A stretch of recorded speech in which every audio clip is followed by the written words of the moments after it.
guys, welcome back to my channel. It's Coffee with Him. Hope you guys had a great New Year's Eve. Happy 2021. Hope it's better than 2020. Anyway, grab a cup of coffee or whatever you're drinking and let's get into this video. Okay, so the month of December, I chose that I was going to read this book called The Vanishing Half. And it's by Brit Bennett, and it is a Good Morning America Book Club winner. It's a New York Times bestseller, and I found the summary of it really interesting. For all of those that want to read the summary, I'll put it in the description box below. But basically what I'll tell you about the novel is that it's about two twins. They're born in the same small town in Louisiana, and they choose to be two different people. So one of them, Stella, decides to live her life as a white woman in Los Angeles, and the other character is Desiree, and she chooses to live her life as an African American woman. I guess it's kind of the idea that, do you really need to be yourself to get to where you want to be? And are you really happy once you've reached that goal, but being someone else?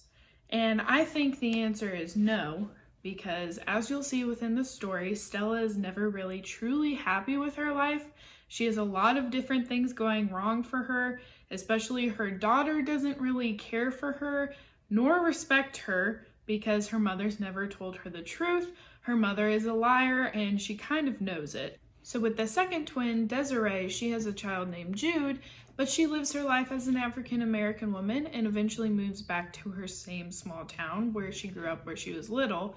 She was originally in an abusive relationship, and she left the situation with her child, Jude.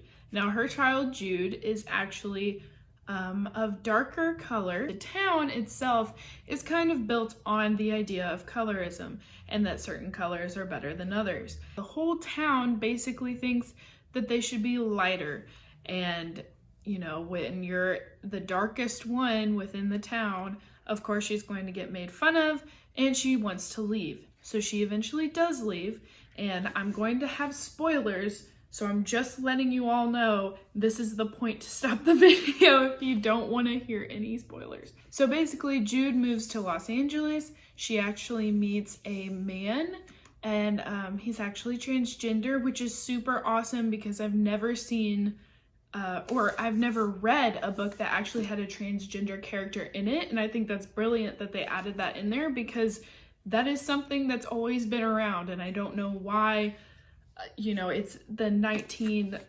60s, 70s within this book, and it feels like throughout that time period, no transgender people existed. Yeah, they did. Anyway, so this book turned out to be fantastic. I highly recommend it. You definitely need to read it. However, I do have to say there were a couple of things that I wasn't very pleased with near the end. So the ending, there is spoilers, guys. Seriously, stop the video if you don't want to hear. Desiree and Stella's mother ends up passing away. So then we cut to Jude, the daughter of Desiree, who, by the way, has become a successful doctor. She's African American, and she achieved her goals because she wanted to achieve them. She found someone that loved her for the way she is. And it's kind of the play on Jude is the representation within the book of how if you are true to yourself and you love who you are and you love the right person and the person that loves you back, it doesn't matter who it is that loves you back, they love you for you. She reached all of her goals and she became a doctor as an African American woman, and she was successful. Now she had obstacles she had to overcome, and it kind of felt like Stella, I mean, she had her own obstacles because she ended up, I'm sorry, there's like a car squealing in the background. I can't focus. Anyway, Stella lives her life as a lie, and we kind of see her whole life. She is so stressed out and consumed by this fear that someone's going to figure out that she's African American, and this fear that she's not going to ever do anything productive with her life.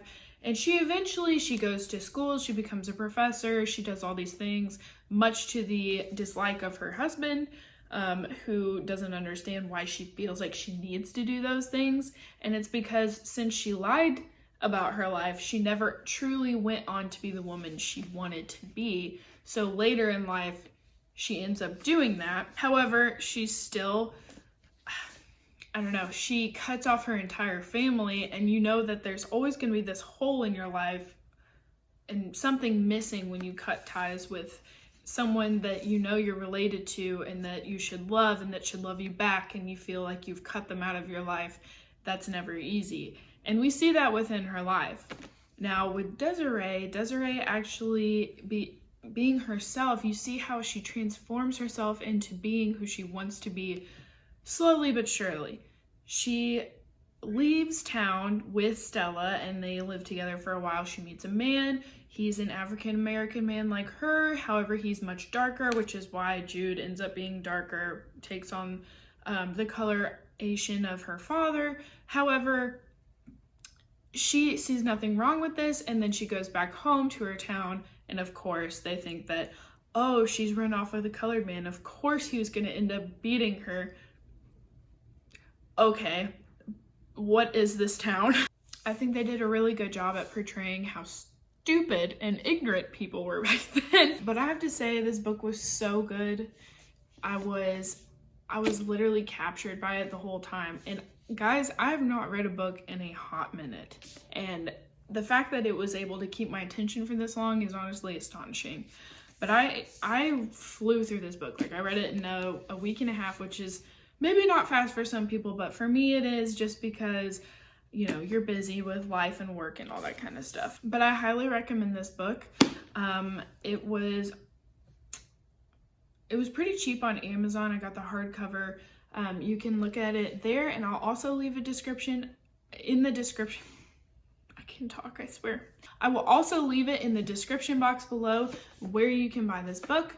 I highly recommend, guys, I cannot hype up this book enough. Some people are like, it received too much hype, and I'm like, okay, shut your mouth, Karen. This book was fantastic for me.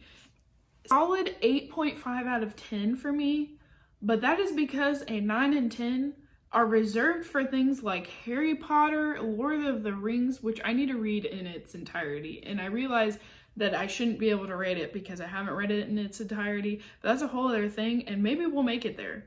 Okay, I need to borrow the books.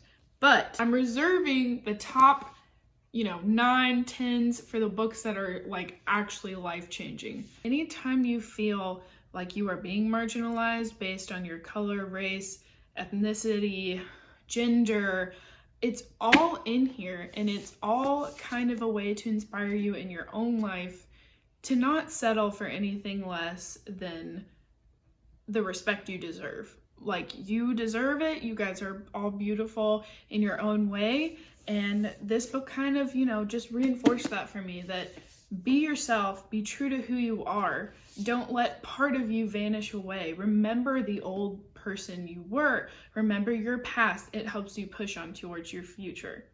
Towards. I don't know why I said it like that, but there it is. I just want to say I'm super excited for this new book review series. Let me know in the comments if there's different books that you want me to review for you guys. The next book that I will be reviewing is a book that's dropping on January 5th, so I should be getting it on January 5th because I pre-ordered it like a boss. And it's called The Push, I believe, that's coming out this year, January 5th, as I said. I'm going to read it for this month. I'm going to give you guys another review, let you know what I think about it. If you guys want to read along with me, and then we can kind of have some discussion questions that I go through. I'm going to say I'll probably post it like beginning of February, like I'll do, I posted January, the book I read in December, and so on and so forth. We'll kind of keep to that schedule, guys. This is just another New Year's resolution, I guess you could say, of me trying to read more, trying to add something else within my life that I can be passionate about, and I definitely think reading is something that everyone should try and do, at least something that interests them. So pick this book up if you haven't. Again, it's in the description box below. Like and comment and subscribe. Let me know what you guys think. I love you guys. Stay safe out there. Mwah.